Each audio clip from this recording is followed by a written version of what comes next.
नमस्कार मित्रांनो, मी गणेश मानकर. इग्नाइट अकॅडमीच्या प्लॅटफॉर्मवर तुम्हा सर्वांचे स्वागत आहे. आरोग्य भरती 2025 संदर्भात मंत्रालयात लवकरच एक बैठक होणार आहे आणि ज्या बैठकीत पदभरतीच्या संदर्भातला आढावा घेतला जाणार आहे. तर या बैठकीत नेमके काय मुद्दे असतील या सर्वांविषयी आज आपण चर्चा करणार आहोत, म्हणून तुम्ही हा व्हिडिओ शेवटपर्यंत पूर्ण बघा. महाराष्ट्र शासन यांच्याकडून सार्वजनिक आरोग्य विभाग यांच्याकडून 18 ऑगस्ट 2025 रोजी आलेलं हे परिपत्रक आपल्याला पाहायला मिळतं. या परिपत्रकाचा विषय काय आहे बघा, बैठकीची सूचना.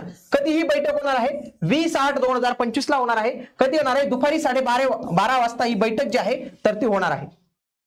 आगामी काळात सरस या भरतीची तयारी करत असाल, आरोग्य विभाग पण त्याच्यामध्ये खूप मोठ्या प्रमाणावर जाहिरात येणार आहे, तर त्याच्यासाठी आपण लाईव्ह प्लस रेकॉर्डेड पद्धतीची महाराष्ट्रातील सर्वात दर्जेदार बॅच आपण लॉन्च केलेली आहे. याच्यासाठी तुम्हाला इग्नाइट अकॅडमीचं ऍप्लिकेशन डाउनलोड करायचं आहे. काही प्रॉब्लेम असेल, टेक्निकल समस्या असतील तर तुम्ही आमच्या टीमला नक्की संपर्क करू शकतात.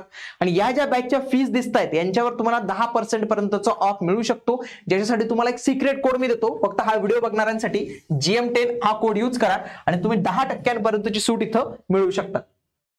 बघा, हे जे आहे तर हे कोणाकोणाला पत्र पाठवण्यात आलेलं बघा. आयुक्त आरोग्य सेवा, संचालक आरोग्य सेवा मुंबई पुणे, नागपूर, मंत्रालयातील उपसचिव आणि इतर संबंधित अधिकारी, त्यांना हे पत्र पाठवण्यात आले की तुम्ही बैठक केली आहे. बैठकीचे विषय काय असतील? 150 दिवसांचा कृती कार्यक्रमाबाबत आढावा, कृती आराखडा दिलेला आहे. त्याच्यामधला पहिला मुद्दा काय की पदभरतीचा आढावा. पदभरती करायची आरोग्य विभागात. त्याच्या पुढे नवीन आकृतीबंध तयार करावा लागणार आहे. तिसरं, सेवा प्रवेश नियम मध्ये सुधारणा. राष्ट्रीय ग्रामीण अभियान कर्मचाऱ्यांच्या सेवा समावेशनाची सद्यस्थिती. काही जे कंत्राटी स्वरूपाचे कर्मचारी आहेत तर त्यांना समायोजन करायचंय.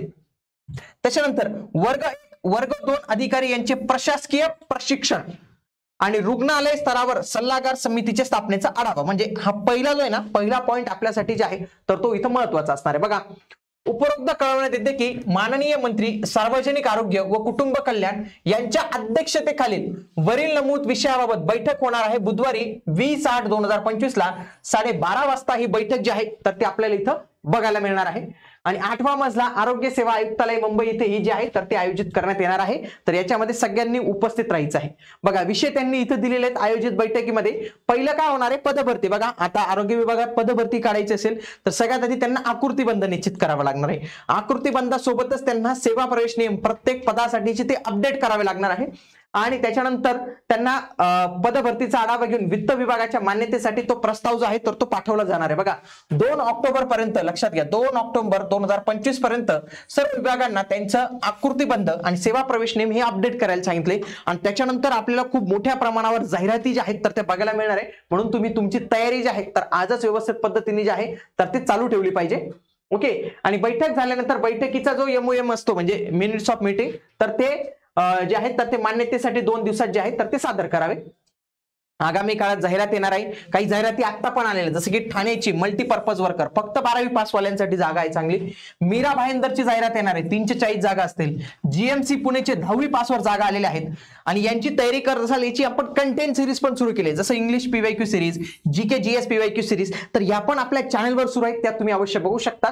आणि आगामी काळात तलाठीची जाहिरात येणार आहे, आरोग्य विभागाची जाहिरात येणार आहे. या TCS मार्फतच होत असतात. आणि त्यासाठी तुम्हाला TCS चा पॅटर्न जो आहे ना तर तो कळला पाहिजे.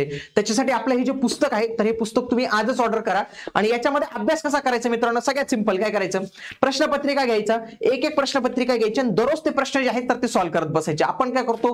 ठोकळा घेतो मार्केटमधनं, मोठं पुस्तक घेतो, ते वाचतो, पण आपलं PYQ अनालिसिस होत नाही. PYQ अनालिसिस होण्यासाठी तुमच्याजवळ अशा पद्धतीचं TCSचं पुस्तक असलं पाहिजे की ज्याच्यात तुमच्या प्रश्न असतील. आणि इग्नाइट पब्लिकेशनचं हे सर्वात दर्जेदार पुस्तक आहे. व्यवस्थित पद्धतीने तुम्हाला काही ठिकाणी प्रॉपर एक्सप्लेनेशन दिलेले आहे. म्हणून एवढे जर तुम्ही प्रश्नपत्रिका सॉल्व्ह केले मित्रांनो, तुम्ही TCSचा पॅटर्न हे क्रॅक करून टाकणार. आणि आगामी काळात TCSचे खूप सारे प्रश्न याच पुस्तकातून रिपीट येऊ शकतात. म्हणून तुम्ही आजच हे पुस्तक तुमच्या अभ्यासासाठी जे आहे तर ते ऑर्डर करू शकतात. ऑर्डर करण्यासाठी दिलेल्या नंबरवर तुम्ही संपर्क साधू शकतात. भेटूया पुढील व्हिडिओमध्ये. तोपर्यंत जय हिंद, जय महाराष्ट्र, धन्यवाद.